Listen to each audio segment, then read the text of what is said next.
Hello, everybody, and welcome back to Out of the Park Baseball 23 with the Minnesota Twins. So, we're starting to catch up a little bit here. Starting pitching is still our problem. We have not been able to find a solution yet. One of the things that we did pretty early on in the month of June was we signed James Caprillion off of waivers because for whatever reason Oakland dropped him there, but they seemed to know something that we didn't. He was pretty bad. We then DFA'd him. He got through waivers. He's in AAA. If for whatever reason we decide that we wanted to need him later on. Additionally, we also grabbed DeMarcus Evans to just be another potential bullpen arm because he is young, has good stuff, still has an option year. I don't know if we're gonna even use it this year or not, but that was another waiver addition that we made. We also did make two trades in the month of June that are kind of interesting. So the first one, well, I guess we should probably do this one first since this is the one that kind of led to doing the other one, is we decided to trade away Miguel Sano because he wasn't really doing a whole lot for us. Jose Miranda has came up and was basically filling his spot but being better. And because of the fact that with this contract we were never going to exercise this team option for 14 million in 2023 anyway. So we retained all of this year's salary. We just kind of wanted him off the books. And then we gave up, so pretty much in order to get rid of Sano, we got rid of four other pieces. This is a catcher who can't actually catch, so this bat's not going to do anything. Julian is probably the most interesting piece here that we gave up. This is a guy that could. This is the one that I'm probably the most worried about coming back to bite me. But I think that in the trade, I kind of got back a pretty similar version of him that Boston didn't value as highly, so I feel okay about including him. Rhea is a guy who has been good in real life, but this profile isn't great for out of the park. The low work ethic, and they wanted him. I mean, there's a potential major league pitcher here, but it's pretty far off and it's not a star. And then this is a guy who Boston actually called up to the majors and is doing well. Yeah, I mean, it's a bullpen arm. I've got a lot of those. Even like my major league bullpen is good, and I have guys that I think are ahead of him. So in return, we got kind of just another potential bullpen arm piece. One of the things that I like to do in Out of the Park pretty much always when I'm making a trade is I find one or two just relief prospects that the AI will just throw in for free because you never know, pretty much. So we grabbed him. Hudson Potts is the pretty similar version to Julian that I got back, except I think it's just better defensively, which at first base you don't really care about, but this is a guy who could play third for you in a pinch as well, so I don't mind it. But this is really the guy that I wanted, that I was able to get. Where this is, I mean, the defensive ratings are like okay enough. Like this is a good first baseman, is an adequate third baseman, but like if this bat develops, I mean, this is an absolute superstar. But so I'm pretty happy with that trade that we were able to make because Boston's corners aren't great and they're competing. So that's why they wanted Sano. And yeah, I think we were able to get a good piece in return for him. And then the follow up that we made to that was partially because of trading Sano, but also because Luis Rise has really been struggling this year. We made a trade for Trey Mancini, who was having a monster year for the Orioles this year. Has kind of cooled off since for us, but it's again kind of similar to Sano, just a little bit cheaper than Sano. The Orioles did retain a little bit of their salary, but they mostly just wanted him off the books. I highly doubt we will take that team option for next year, but it's a piece that I was interested in to get a DH bat pretty much. And he does bat righty as opposed to the lefty for Arise, and Arise is better against right-handers. So there's a little bit of a platoon advantage to having kind of two bats there. Mazzini can play third if I have to, so we're okay there. One of the things you might have noticed kind of right away was this happened again.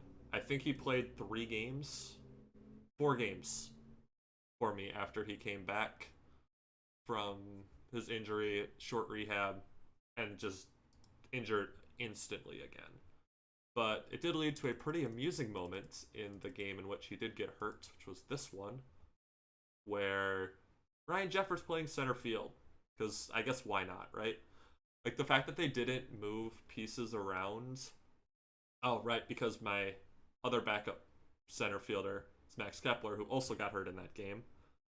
I mean, this was a rough game for me. 3 injuries plus losing the game in extras to a Cleveland team that had an awful June. Let's actually see what did they finish for the month, because their beginning of the month was real bad in June.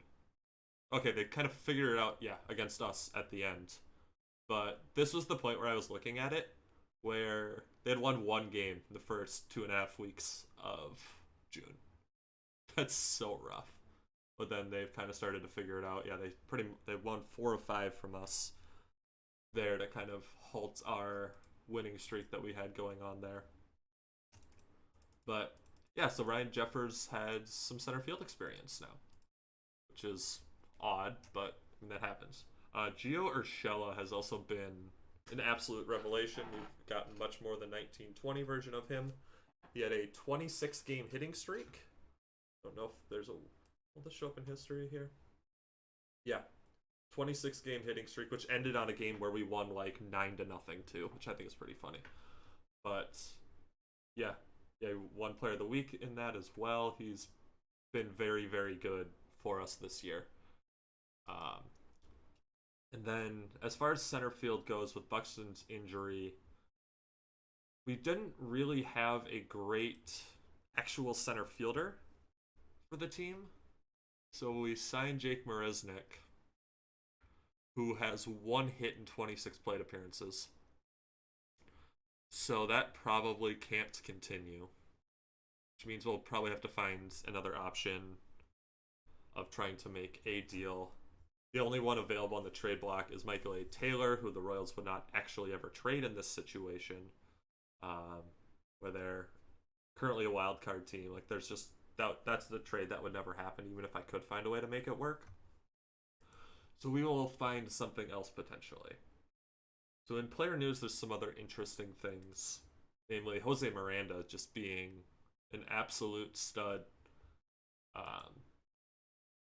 And this is sort of a reason why this kind of overall is something that you don't really always need to look at super closely.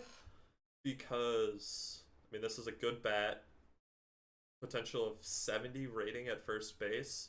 Like, yeah, he can't really play some of these other positions. He is my backup in right field. But, I mean, playing half the year and being a 2-WAR player potentially, I mean, this is a guy that's been really good, and it's nice to have this versatility as well, that he doesn't always have to be playing first base. So that was very interesting for him to see him kind of basically take over, and that's why I felt okay dealing Sano, is because Miranda has been playing so well. Additionally, in here, we have this from Gary Sanchez, who demanded a trade because he wanted to start with a sub 60 WRC plus, while Jeffers has been basically a league average bat. So obviously we weren't going to do that. So we did a shop around, and then basically the name that I noticed was available there and was also on the trade block is Corey Kluber. So I was kind of like, well, this is potentially our way to make a move to pick up a starting pitcher. I'm probably going to look to acquire one more at the deadline. I've been looking at kind of the 3 names that the Twins have been linked to in real life: Luis Castillo, Tyler Mahle, Frankie Montas to potentially make some options happen there. And I do think there's a way to make specifically the Molly deal work. I'm hoping that the Reds kind of fall out of contention closer to the deadline to be able to make that move work. Um, but for now, we've got Corey Kluber, and the trade was so there was an option to just do basically Kluber for Sanchez, just straight up, no money involved. Um, but the problem with that was that I don't love my options at AAA for backup catchers. So, like, kind of we look here. I mean, there's three in AAA, but Cisco's not a catcher. The bat has been kind of average at AAA. Morales, same thing.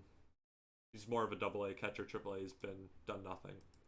Godoy is kind of the best option, but even there, like we've got an okay bat and like slightly above average ability and arm, so like it's fine. But we were able to pick up this guy, Blake Hunt, as well from Tampa, who is a pretty good backup catcher. Of even if this bat is basically nothing, which I mean, there's potential for this bat, but it's this trade is not about the bat. It's about the catcher ability, catcher arm. Of this is just a pretty much exactly what you want in your backup catcher, short of being a captain or leader.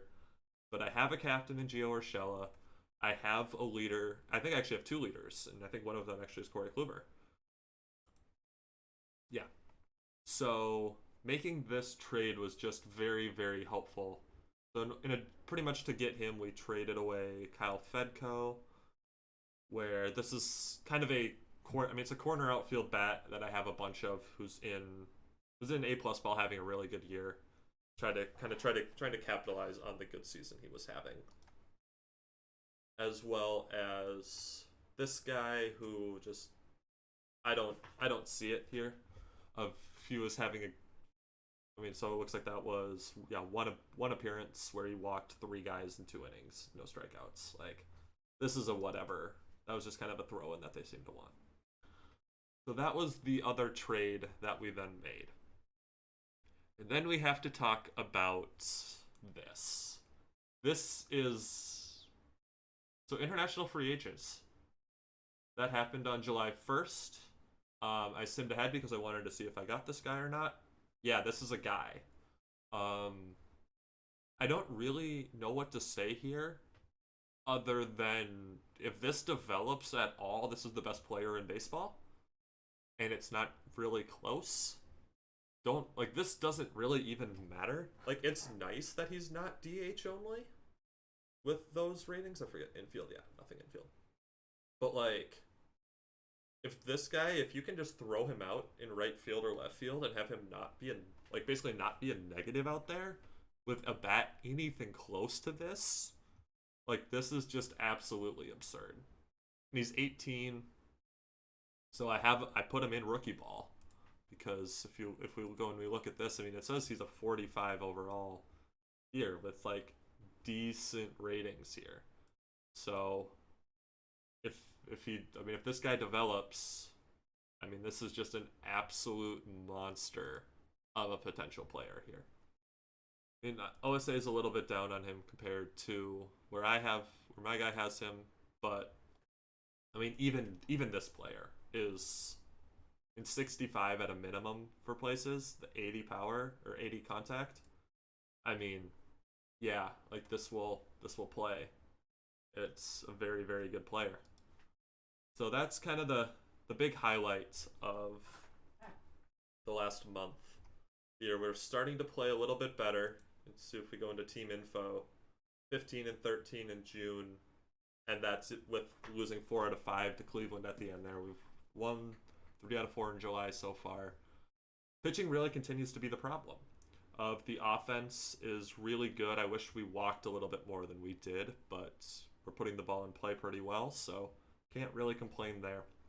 Bullpen's been incredible.